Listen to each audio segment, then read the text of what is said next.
Welcome to the Double Dribble Podcast. Jared, is this our first emergency podcast? It might be. Yeah, I feel like it's our first emergency podcast. That's Jared Dubin, author of Last Night in Basketball. Make sure you're checking out his newsletter, everything. I'm a little bit discombobulated, folks, because the trade just happened literally as I was walking out of the dentist. So it's a whole lot of weird stuff going on. I'm Mo Dakhil, former video coordinator with the Clippers, Spurs, Team Australia. Do stuff for NBA TV, make videos for Offside, and podcast with my buddy Jared here. This is I'm. You know what to do, folks. Subscribe, rate, review, all that stuff. Go check out the YouTube channel. Jared, don't even tell them. We got too much going on right now, and we got to keep track of everything. The emergency is Jaren Jackson Jr. got traded to Utah, and it's a big trade. It is a big trade. I got the full details here, just so everybody who is listening. I mean, if you're listening to this podcast, you definitely know already. But let's just read out the full trade just to make sure. It is Jaren Jackson Jr., John Conchar, Jock Landale, and Vince Williams Jr. to the Jazz. And then Walter Clayton Jr., Kyle Anderson, Taylor Hendricks, your boy George Niang, 2027 first-round pick that is the most favorable of Utah, Cleveland, and Minnesota, a 2027 first-round pick from the Lakers, and a 2031 first-round pick from the Suns. All of that goes to the Grizzlies. So Okay. Walter Clayton Jr., Kyle Anderson, Taylor Hendricks, George Niang, 3 first-round picks for Jaren Jackson, John Conchar, Jock Landale, and Vince Williams. So, honestly, it's all that for Jaren Jackson Jr. That's the way I just look at it in my rude way. And I know these guys can play. Believe me, I get it. But where do you want to start? I think we have to start with the Grizzlies on their side, just because this is now they've traded the 2 of the 3 best players from their most recent era with the Desmond Bane trade this offseason and now Jaren Jackson Jr. And they've gotten 7 future first-round picks out of it, which is pretty nice. They've got, I think I saw Bobby Marks say they've got 12 first-round picks over the next 7 years. Was it 12 or 13? I thought it was 13 that he said. Did he correct himself? He did at first, but then he changed it to 7. This editing tweet thing is not fair for me. Just so you know. Yeah, he changed it to 12 in the next 7 years. Brooklyn and OKC each have 13. Gotcha. Okay. So, one, I have to apologize because I'm pretty sure on this pod, maybe a month ago at this point, I was like, they're not trading Jaren Jackson Jr., blah, blah, blah. I am almost... So I'm done. I'm done trying to make predictions in that regard and all that stuff. I'm just going to assume everybody's going to be traded at some point or another. This, for Memphis, this is good value. Three future first, and I granted 2 of them are in 2027. And a 2031. Yeah, and then 2031, that Suns pick could be really good, depending on how things shake out. It's just so far in the future. I don't know if they would have gotten more for Jaren Jackson Jr. To me, to just start out there, just in that aspect of it, I don't think they'd have gotten much more than that. Do you? I know we're in a world where it's Mikal Bridges went for 5 picks, Bane, 5 picks, or 4 in a swap, or whatever.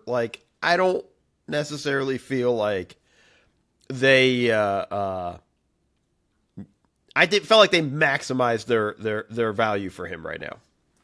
They at least came pretty close if they didn't fully maximize it. I think it's interesting they didn't get any 2026 picks, which this is supposed to be the best draft in a while, which obviously we also said about last year. So, who knows? But supposedly the 2027 and 2028 drafts are not nearly as good as last year and this year upcoming, which I'm not a prospect guy. I don't know too much about all these guys, but I know Darren Peterson and Carlos Boozer's kid and AJ DeBantzar, however you say his name, are all supposed to be really, really good. And there's a kid from North Carolina who's supposed to be really, really good.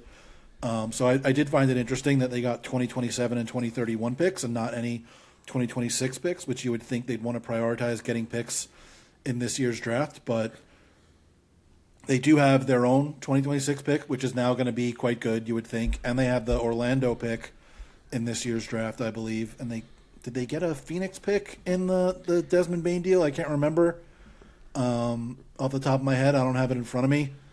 They got, obviously, I think 4 picks in that deal. They have, hold on, Bobby Marks has the list. They have their own first-round picks in each of the next 7 years. They have the more favorable of Orlando and Phoenix this year. They have the 2027 pick from the Lakers. It's top 4 protected. They have the 2027 pick, most favorable of Cleveland, Utah, and Minnesota. 2029, they have a top 2 protected swap with Orlando. Then 2030, they have Orlando's pick. 2031, they have the unprotected first from Phoenix. So they've got 2 this year, 3 next year, a swap in 29, 2 in 30, and 2 in 31, which is pretty nice if you want to set yourself up for the future, I guess. Yeah, and I think, well, here's the thing, too. It's not like you have to make all those picks, right? Like, what we're seeing is picks are also currency in trades, right? Like, this is, at some point, you push your picks in the pot to go get a guy. We just saw Utah do that, right? So I think there's an element of, there's some of that to what they're doing. There's some of the my dog's going to fall off me. He doesn't understand spatial awareness. There's some of, like, yeah, let's see what we get. You're right. Like, it is odd maybe that they don't get the 2026 pick, but Utah's not giving that up. Yeah, Utah owes its top 8 protected to Oklahoma City. So right. they weren't going to trade the top 8 portion of that. Right. So, like, I don't feel like that was going to happen. On top of that, they're probably going to play themselves out of the top 8. I don't think they're going to play themselves. I mean, they're going to be pretty good now. I'm trying to pull up the standings. I mean, they're not playing themselves out of the top 8. They will do whatever they have to keep that pick. Jaren Jackson Jr. is coming down with some sort of minor injury that keeps him out for 2 months. Like, that is going to happen. Well, like, the one thing I would say too, though, and I kind of skipped ahead to Utah by accident with the way I was taking our conversation, but you know, like, when you look at it for Memphis, like, I just feel like this was good. I like what they're doing, and now it also says, like, they got to trade Ja at this point. And it really, with the number of picks that they have, it's almost like, we get whatever we get for Ja at this point. Like, it's not like we have to trade Ja and get, 3 first-round picks, or we have to get him and get a first round. You might not get, we just saw it with Trae Young, and his value is so low, you might not get picks for him. So it's like, it kind of opens the door of, like, we can accept a kind of trade for Ja, because I think they nailed it with this one, with the Jaren Jackson trade for me. Yeah, I agree on opening the door for a kind of meh Ja trade. I think that's definitely something that this does. I should also say they opened up a $28.8 million trade exception in this deal, which again, Bobby Marks says is the largest in NBA history, surpassing, I think, a $28.5 million trade exception that I can't remember who had it. Oh, wow. Another deal derailing the podcast. Oh, boy. Chicago, Minnesota, and Detroit have agreed to a multi-team deal that sends Jaden Ivey and Mike Conley to the Bulls, Kevin Huerter and Dario Saric to the Pistons. Detroit receives a 2026 first-round protected swap to Minnesota. But what? We'll get to that in a second. Let's keep going on Utah and the Grizzlies. So the Grizzlies can take in a contract that's pretty decent size in a Ja Morant deal and get paid with a first-round pick that way instead of getting it for Ja himself. That's actually an excellent point right there. Like, I didn't even think about that. That's how you do that. Give them credit with what they're doing in Memphis. Flipping Bane for... I'm calling swaps half picks now, by the way. Flipping Bane for 4.5 picks. Flipping Jackson for 3 picks. Like, that's pretty impressive. In a span of, like, 6 months? I don't know. Math is not going to be my thing right now. But, like, I'm very impressed with what they've done. And then again, and if they find a way, like you said, hey, we're going to take a shitty contract and get a first-round draft pick, I'm pretty impressed with that. I'm good on the Memphis side. Do you have anything else you want to mention on the Memphis side? They got Cedric Howard, Walter Clayton, Cam Spencer, Zach Edey. Trying to think of what other young guys they've got now to sort of build around, plus whatever they get. I've always liked Jalen Wells, Scottie Pippen Jr. Like I like those guys. Scottie Pippen hasn't played all year, right? I know it's an injury, but like they just signed Ty Jerome. Maybe Ty Jerome's a trade candidate now too. He hasn't played. He played 2 games. He's been awesome. Has he come back? I haven't checked in with him. He's been back the last 2 games. Yeah, he's been really good. Maybe that's what they needed. Maybe they needed to see Ty come out and go like, "Oh, yeah, we don't need Jaren anymore. You out." Let's go to the more fun side of this because, like, I'm very happy for Utah. First off, again, I gotta apologize. This annoys me. I hate apologizing. I do it, but I hate when I have to, and I gotta do it again because, like, and I think we all have to. We all made fun of them when they were like, we're not tanking again. And then sure enough, they're tanking, right? And, you know what? Brazenly as ever, like sitting guys for all these games, like in a preposterous manner, like just as ridiculous as it's been for the last few years. And by the way, they still might be tanking. Oh, right? Like this season. Still tanking. We just talked about it, right? To keep that pick. Still tanking. But they have said, we're swinging for it right now. And now they're going to have a core of Keontae George, who has been like breakout, kind of type of year, like leap sort of year, like leaps, I should say, almost plural. Lauri Markkanen, who I really like. And dude, you jumped off me. I'm yelling at my dog. Lauri Markkanen, who I'll put you back on. Just relax. Derailing the podcast. Come on, Luka. And it's not even like Luka Doncic.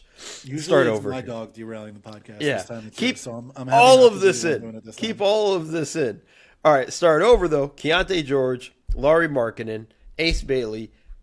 You have Jaren Jackson Jr. now. The question is, what do you do with Walker Kessler Jr.? Do you re-sign him, which I think you do? Just load up on having bigs because you never know what you're going to have in terms of injuries and things that come along, and I know he's out for the year right now anyways. And you have all your draft picks, apart from whatever happens in 2026, right? Like, you're kind of, like, you didn't give up. You gave up the most favorable, like, you gave up a 2027 draft pick, and then you gave up other people's draft picks to get him. Like, that's a massive win to me if you're Utah. Like I love it. I like the core. I'm excited for Will Hardy. Like I'm happy for them. All right, come here. Definitely excited for Will Hardy to get to coach, hopefully, a real team whenever Jaren Jackson is actually on the court, whether for tanking reasons or for he is quite often injured also reasons. I like the core as well with George and Bailey and Markkanen and Jackson and presumably Kessler, which I would assume they're at least going to bring him back because they're not going to let him leave for nothing. Maybe there's a sign and trade or something along those lines, but I don't think they just let him walk in restricted free agency.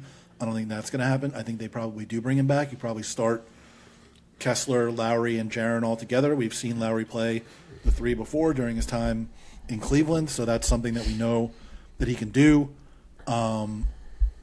There is an interesting dynamic with Jaren and Lowry, and that they're both shooting big men who are almost exclusively play finishers. So I'm interested to see how that works out and how Will Hardy is able to scheme them both in position for success. I saw Zach Cram from ESPN say earlier there are 47 players averaging at least 20 points per game over the last 3 seasons. Number 47 in assists per game among that group is Lauri Markkanen at 1.9. Number 46 in assists per game among that group at 2.1 is Jaren Jackson Jr. Nobody else is below 3 assists per game. So you've really got to get your creation from somewhere else other than those 2 guys in terms of creation for others. Obviously, We know that Lowry can create for himself in a variety of ways from the perimeter. We know that Jaren can create for himself, whether it's from the perimeter or his little post-up hook shot type of stuff. But I'm very interested to see how those two mesh together. Yeah, I'm not too worried about that. One, I mean, I think the shot creation is going to mostly come from Keontae George and hopefully eventually, potentially, Ace Bailey and that stuff. I think those numbers will also rise for both of those. Let's just be honest here about Lauri Markkanen. He's been on a shit team for a bit when he has played. Like, it's not like, it's almost, I'm not refuting the stuff. I think he's a little bit more playmaking than available than like we actually know. I think there's a little bit more there. Not a whole lot. Not running the offense through him. He's in that sense, but I think he's going to be able to do a little bit more with that stuff. And I think this just opens the door for them because look, at least they both can shoot, right? And that spreads the floor in the way that they're playing. You have versatile lineups in the way you're set up. You could play massively big and put Markkanen at the 3, although I would be terrified defensively. And then, Jackson at the 4 and Kessler at the 5 is, and I'm flashing forward to next season in my thoughts, right? Yeah. But like you could play the 2 of them at the 4-5, Bailey at the 3, add another playmaker in your as your shooting guard, and then have Keontae. Like I feel like that's gonna work itself out in the way that they're gonna play. I'm not too concerned about that aspect of it. I like that they've added another defender. And Jaren Jackson Jr., a potential defensive player of the year type candidate, when he's not doing stupid fouls, which is like one of him and Cat drive me insane with their fouls. But nonetheless, like this is the swing you make if you're Utah. This is what you do. I'm all in on it. For me, to be honest, it's win-win for both teams. I am interested in Utah doing this right now. I think it's interesting that essentially this vaporizes all of the Jazz's cap space that they were going to have this offseason, and they're just getting ahead of the game, which probably not many guys going to reach free agency to begin with. I think that the timing of this makes it seem like obviously they weren't going to get anybody in free agency. Not that the Jazz are a big free agent destination to begin with, but getting ahead of it now and doing this now is interesting. I think especially because it's easier to get Jaren when he's on his $35 million that he's on this year than with the $49 million, I think it is, that he's on next year with the extension that he signed this past offseason. So that was an interesting aspect of this as well. The Jazz deciding that right now is the time that they're ready to start trying again is really interesting to me too. I'm curious what it is about what they've seen from any of their guys that makes them think like, okay, now we're ready to go. Or was it just the fact that this became available to them? They were like, this is too good to pass up. If I had to bet, it's a combination of a couple of things.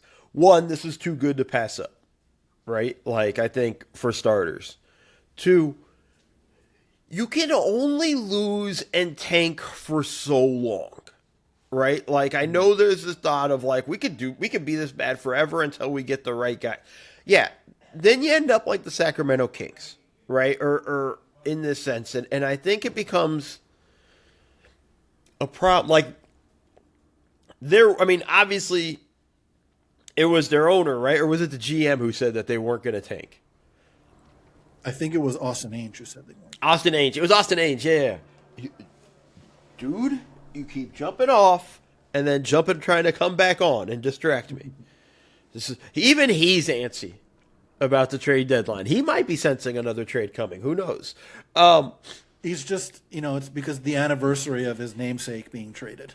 Yeah, it is a big, he is not named after him. Spell Luka differently, right? He's not named after Luka. That's a longer story that would no reason to derail about. But he's not named after Luka Doncic. And I always say he was the first Luka in LA before that Luka. For me, it's like I just think at a certain point they had to make a move. Like, you can't continue. And again, you have a good coach in Will Hardy. At a certain point, he's going to be like, yo, I can't keep doing this. Now, I know he just signed the extension. Right. That's what I was going to say. But it's like, but he had to have signed the extension of like the promise of like, we are going to try to do something in the next year or two, right? Like we're not, I can't, we saw him in that timeout a month or two ago where he was cursing at the guys that I'm not fucking doing it anymore. Like, I mean, like there is that added, like you, at a certain point, and part of it is for your fans. Like you're going to kill your fan base in when you're doing things like that. And I think there's all of those things are part of it. I don't think it's like they looked at it and said, "Oh, the West is weak. We could jump in now." Like, no, that's definitely not the case, right? The West is so stacked. But it's like, but I don't think they can wait. Like, it's not like you can wait it out. It's not like a 1 or 2 years and the West is going to be shit, right? They're all young teams. So I think like that's they got to go. They got to make their moves, and this is the time to do it. And the thing is, besides the draft, they didn't give up a lot of their own draft capital. They didn't really give up a lot. Like, I know they liked Walter Clayton Jr., but like Kyle Anderson was eh. They weren't even playing George Niang, which we all knew he wanted out of Utah. He wasn't happy not getting any minutes there. Like, they at the same time they didn't even give up that much. Yeah, I guess it depends how you value those future picks from the Lakers. Or, I mean, a 2027 first from the Lakers is probably not going to be that great of a pick. Maybe it's in like the... Well, if Rob Pelinka's still running the team, it might be. Sorry, that was a cheap shot. That was me being mean. I mean, they're still going to have Luka and probably Reeves. Like, they're still going to be a pretty good team at the worst, unless Luka gets hurt or something like that. Like, that's at best, late teens pick. Probably more likely like low to mid 20s type of pick. That Phoenix pick could get interesting, 2031. That's obviously a long way out. Who knows how valuable that's going to be by then. Right. Next year's pick, if the Jazz aren't as good as they think they're going to be, that could be still a lottery pick. Like it's not like they're a guarantee to make the playoffs or even the play-in next season just because they did this. Yeah. No, it's I think this is they're going to do the young team rise. We're trying to grow now into being a team that we're trying to take the next step. And I think that's kind of the important aspect of it. Look, Memphis is going to drop down. Memphis isn't going to be good, so that's one less team they got to worry about in the Western Conference with that. I don't have much else on that. Do you have anything else you want to touch on with that? Memphis is 5 games ahead of Utah right now, but obviously next year is not going to be as this good. This is more for next year to me than currently than this current season if you're Utah. And you're right. Like, I still think they're going to be tanking. I still think we're going to get really bad shenanigans. Oh yeah, I will be shocked if we don't get a Jaren Jackson Jr. injury that lingers and keeps him out for a month, at least. Right. Yeah, like we're gonna get that. I think that's coming. And or a Lowry Markkanen injury that lingers and keeps him out for a month, and whoever else. What do you think? I guess the last thing I would say is, what else does Utah need to complete this type of core that it's building right now? So I think for Utah, you touched on it. I think they just need to add more playmaking at this point. And then it's strengthen your bench. Like this is kind of, you have to build your roster out. And I think what we've seen over the course of the past few seasons is you need to be deep, especially in the West. You need to be able to have guys come off the bench. If you're going to compete against OKC, you're going to compete against Denver, you're going to compete against San Antonio, Houston. You need depth. You got to go pretty deep now. And I think it's more playmaking, and then add depth. That's why I think signing Walter Kessler Walker is going to be incredibly important. And I think that's something they need to make sure they're on top of. Yeah, I think more ball handlers on the perimeter, and especially perimeter defense, which they don't really have at all right now, is going to be really important. Yeah, I think that's That's going to be the deal. Can we get to this Chicago, Minnesota, Detroit trade? Yeah. I'll say it again. It's Jaden Ivey and Mike Conley to the Bulls, Kevin Huerter and Dario Saric to the Pistons, and the Pistons also get a 2026 protected first-round pick swap from the Wolves. So a couple things here. The Wolves cut their luxury tax bill in a massive way. According to Bobby Marks, it drops from $24 million to $3.8 million. They are now under the first apron and only $3.8 million above the tax. They cut Conley's $10.8 million and take no salary back in return. The Pistons add some salary because they sent out Jaden Ivey on $10 million and brought back Herter and Saric, who make a combined like $23 million. But the Pistons are still below the tax because they were around $20 million below the tax before the trade. This is all according to Bobby Marks. But obviously there's a lot more interesting stuff going on here. So initial thoughts on what you saw. My first initial thought is, oh shit, what are the Wolves up to? Yes.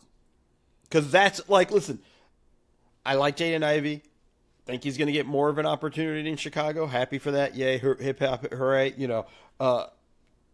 Detroit adding supposedly another shooter, but when you look at Kevin Huerter's shooter numbers, you're like, with all that stuff.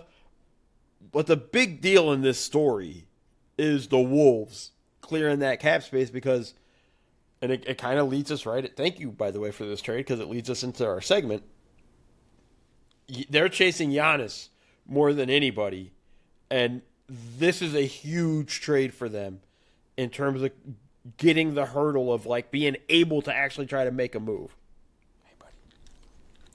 Yeah, it does seem like a precursor to something at least.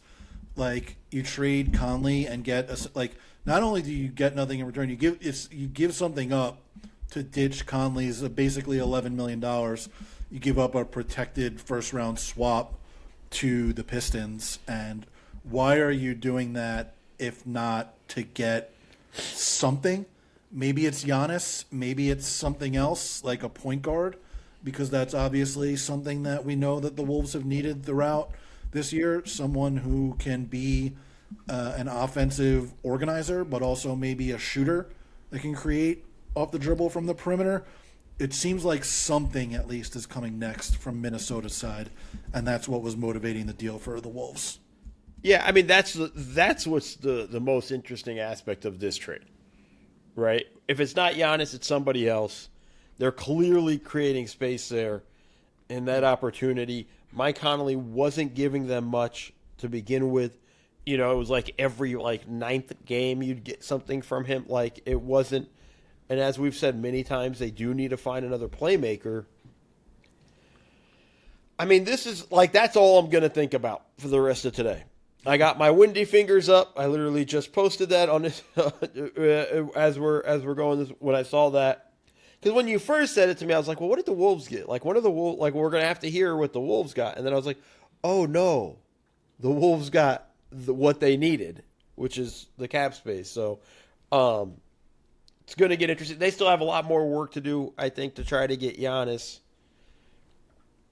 Before this trade, I was like, man, they're going to kick the can. Giannis is getting traded in the offseason. This now makes me think more than anything, the Wolves are in the running and are actually they think they're close enough. You don't pull this trade unless you're we're using it for something. And for me, with what they've been attached to the most, has been Giannis. Yeah, it's been Giannis or a point guard, right? And I think that some of the obvious point guard candidates for them, though, have been like Kobe White, Ayo Dosunmu. But if it was going to be one of those guys, they probably would have just been in this trade. Yeah, right? that's what I was waiting for. I was waiting for one of those guys to be mentioned in the trade. And I think it was that's not what's come up. And I think that's why I'm very curious. This is going, and listen, Ja's not the answer for them. They're not interested in Ja, unless there's another, maybe.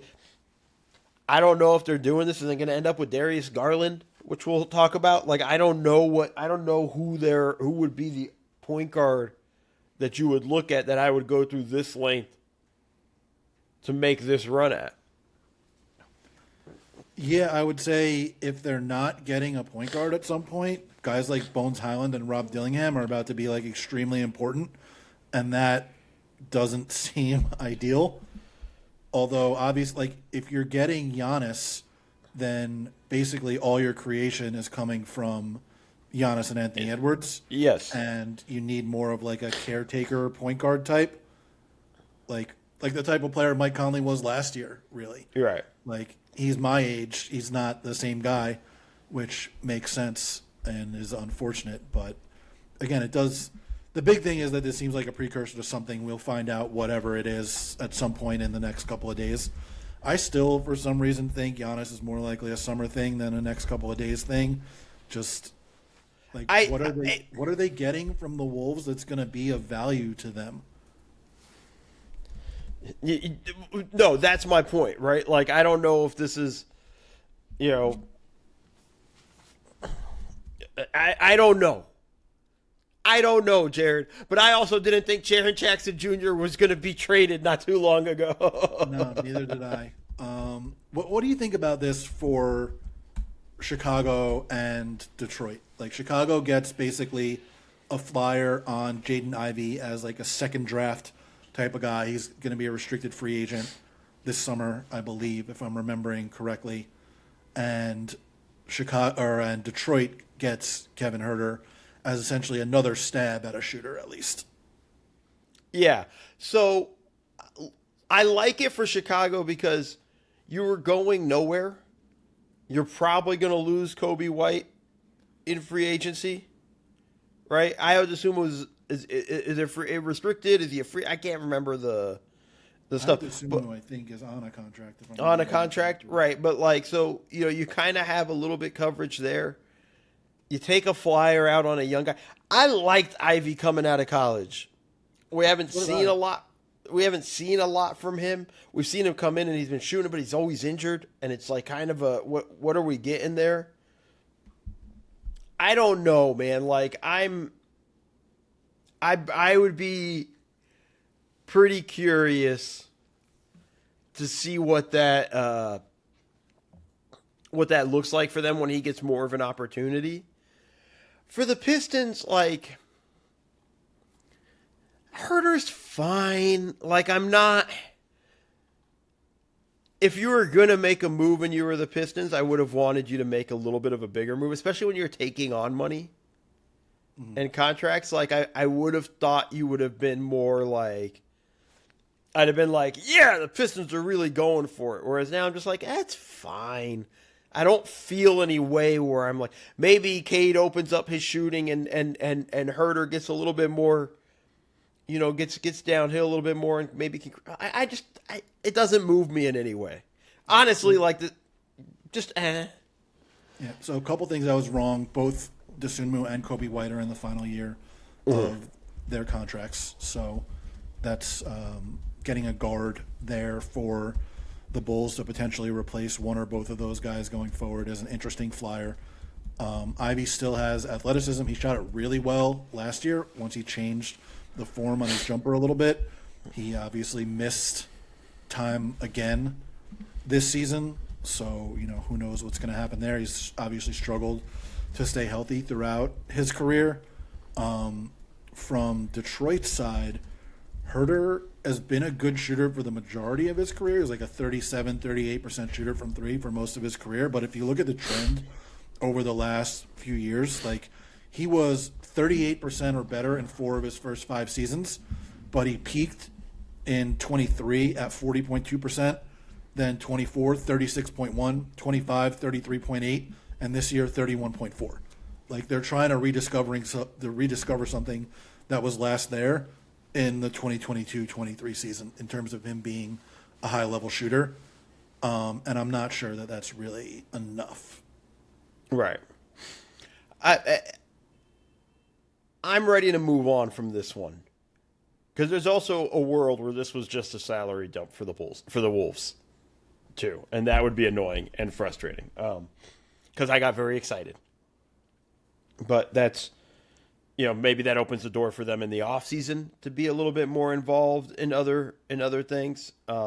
You had said it in the Giannis, discussion of like they don't have anything that Milwaukee would really want. I mean, Jaden McDaniels is nice, but like, what are they doing with Julius Randle or Naz Reid? Like, well, I feel like the only thing I would say is basically out of picks. Plus, they just traded one of their swaps in this deal. That's really what Detroit gets here is the ability to swap and get a little bit earlier in the first round. Right, and again, in a draft that's pretty good, like good for them. With this, I just don't. For me, it's just I think if Giannis gets traded, this is going to be like a 3 or 4 team trade. Like this is going to be one of those you're going to need a cork board and really kind of figure it out who's going where type situation. But I want to pivot to Giannis here real quick. My antenna's up with Minnesota, but for me, if you're Milwaukee, the best trades are coming in the offseason. At the end of the day, like the best trade offers for weeks, right? Like there's just no other way to look at it. The best trades are coming in the offseason. Yeah, that's all of the suitors that can offer something that he would be interested in are teams that can offer more once the offseason rolls around. Like the teams that he would be interested in, or I guess except the Warriors are teams that can offer more once the offseason rolls around. But the Heat get 2 additional first-round picks this offseason. The Knicks get 2 additional first-round picks this offseason.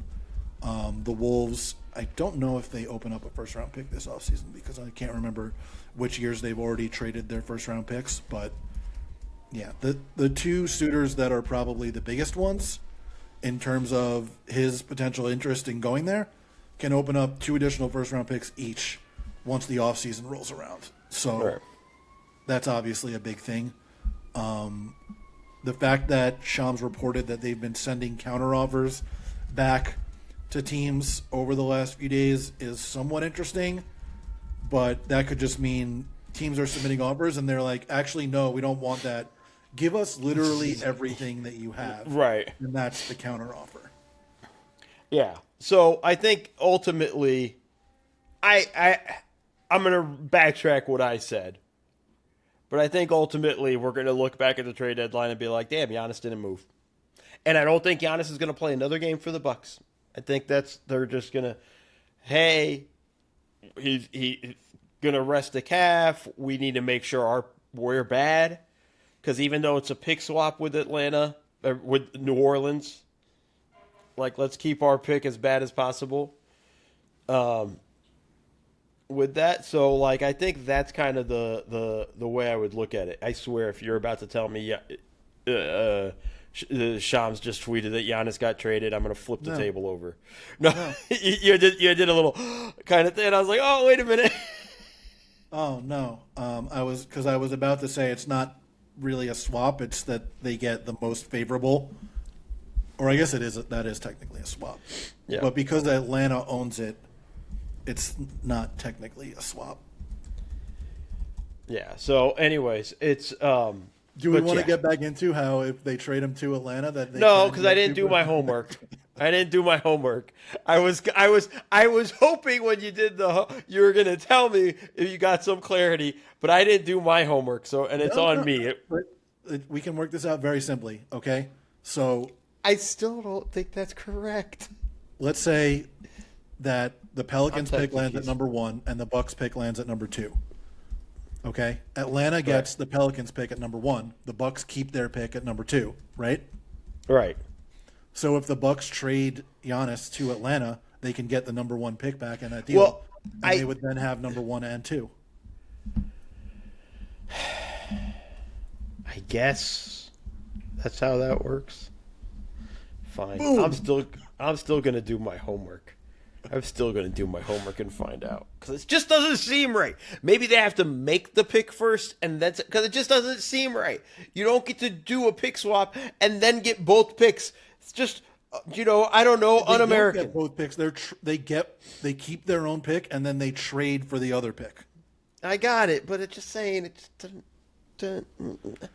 bylaws and different amendments and addendums and addendums and all of those. Okay, let's go to the other bit of news. Yeah. And I love when this happens when the team is playing. Because it's always like, oh, come on. Basically, word breaks, and I think Chris Mannix had it first. I think so, yeah. The Clippers and the Cavs had discussed trading a swap of Darius Garland for James Harden. There seems to be the fact that James Harden is basically demanded a trade. In the stuff I read from Clutch Sports, not Clutch Sports, excuse me, Clutch Points. Clutch Sports doesn't talk to me at all, or have a website for me to read stuff on. But the stemming from basically James Harden's contract, like the Clippers have kind of, I think, told him, you can opt in, but it's not fully guaranteed, and we're probably just going to waive you and pay you the $13 million. From my understanding, they can't offer him an extension. Nobody can. Nobody can. So No. it's not like they can extend him and kind of this stuff. And James is saying, well, if you're not, I'd rather be traded and go find a place where I can get a 2-year deal. He's looking for 2 years, $80 million. He's been great this season. I don't know if I'd give him 2 years, 80, but this is kind of an interesting situation. And then, of course, these Clipper guys finish the game. They lose to Philly and then get bombarded with questions. And Harden has been this. out for the last 2 games for personal reasons. Yes. Which I was, they were in Phoenix and he was at the Arizona State game. And I was like, oh, that makes sense. Team's in Phoenix. Like, it's not, whatever. Tempe's not far. But then, of course, and now it's this, and I'm like, oh, man, like, what's going on here? What's your read first, Garland for Harden, which isn't done yet. It seems like both sides are interested. Sounds like the Cavs want draft compensation for it because they're giving up a guy 10 years younger. Mm-hmm. And then what's your read just on Harden and the Clippers? Yeah, from the Harden side, every 2.5 years this guy wants out. And because he wants to get his money, which, good for him, get your money. I don't know that I have much more to say about it on that front. Harden-for-Garland, it's tough. Like, I get it from the Clippers' perspective. You get younger at point guard. You get somebody that maybe you can build around over the next few years, which you don't really have any future assets on the team in terms of guys who are going to be around that you know are going to be around long term. Garland is on a pretty sizable deal. Yeah, he has 1 year. It's 3 more years, I think, right? Or 2 more years after this season, I think. He has 2 more years after this season. $42.2 million next year. $44.9 million the year after that. Yeah, I mean, this is Harden's MO. He would be their only contract other than Yannick Coden-Niedenhauser, their only guy under contract for the 27-28 season. Because as we've talked about a bunch of times, they have a bunch of cap space heading into that 2027 offseason. Yeah, so I mean, like I think the writing was on the wall that they weren't going to really kind of go deep into it contract wise for him, and it's for me, if I'm the Clippers, that's a win. Getting younger, I know Darius Garland's injury and like played only 26 games this season, has been in and out of the lineups. I know his playoff history has not been great. You know whose playoff history is great? I was James about Harden. to say, yeah, James I go, Harden. but James Harden's is worse. Like an illustrious playoff performer that always steps up in the biggest games. Yeah, and James Harden's has been way worse. So it's like, I kind of just like, if I'm the Clippers, like, this is a swing I take. You don't have draft picks anyways, forever. Although they're slowly getting out of that hole. I kind of like it for them. Like, who I don't think you're going to when you do get your draft picks, I don't think you're going to necessarily have a guy who has the potential to be as good as Darius Garland. Darius Garland's not where he needs to be yet, but I think there's a legitimate potential there. And I think that's interesting with the way they're set up. Like for me, for the Clippers, I like it. For the Cavs, this is a funny thing because it signals to me. And then I read this morning that they're looking at like trading Jared Allen. I don't know if it's Garland or Allen they're willing to trade, or they're trying to get off both of them. To me, I'm just like, the Cavs are like, we don't have a chance this year with this current iteration. Yeah, it's basically an admission like we don't think that this core of guys is good enough. That obviously all assumes that they actually do this, and we're not just, talking about it for no reason at all. Be really annoying. It would be very annoying, but obviously we could talk about it more if and when it actually happens. But even the rumor of something like this, trading Garland for a guy who's 10 years older than him, who is not exactly a guy who has performed when it comes to playoff time to begin with, is, to me, an admission of we don't think this group of guys is good enough or the right mix of guys to be able to get us where we want to go. We've seen that over the last few years. What I also think is interesting is a lot of what they've needed over these last few years is like a playoff toughness level that they haven't been able to achieve. And I don't know that you're getting that with James Harden either. Like, why would James Harden be the guy that they're going out and getting if they're going to deal? He doesn't fix their problems. I don't get it. He doesn't fix their problems. This is honestly just a salary dump. Because I don't think they'd want to really extend him. Yeah, like, or if are they giving James Harden 2 years, $80 million? Like, for me, I think if I'm any team, I'm not giving him 2 years, $80 million. I'll discuss 2 years, 60. But I won't. I'm not at that point. I think I'll let him play on his option next year. Like, why am I giving him another year beyond that? Yeah, I won't waive you. Oh boy, we're taking over the podcast, are we, Luca? Okay. Well, it's not even his face. If you're not watching on YouTube, which you should, you're only just seeing his body of it. He's not even back taking up half the screen. Yeah, like literally. But I'm gonna slide in here a little bit. He's also checking the internet because he's looking at my second screen pretty intently. I just don't see how this makes you better if you're Cleveland. I just don't. I don't see it. I don't even think this is the. This is such a crazy podcast. I'm sorry, folks. I don't see how you have. There's no other way you can look at it. If you're Cleveland, you're just saying, like, we're done. We're out on this year. And we're going to start trying the fire sale, which kind of annoys me because it's like, I feel like you could have done this in the offseason and gotten good pieces and gotten really good for this season, as Luka continues to get in my way. But yeah, man, like, because I just couldn't understand. I still don't fully understand it from Cleveland's side if they're trying to win. And they've been playing better. Like, they've been better. I don't love a Harden-Mitchell backcourt for a lot of the same reasons I don't love a Garland-Mitchell backcourt. It's very small. It's bad defensively.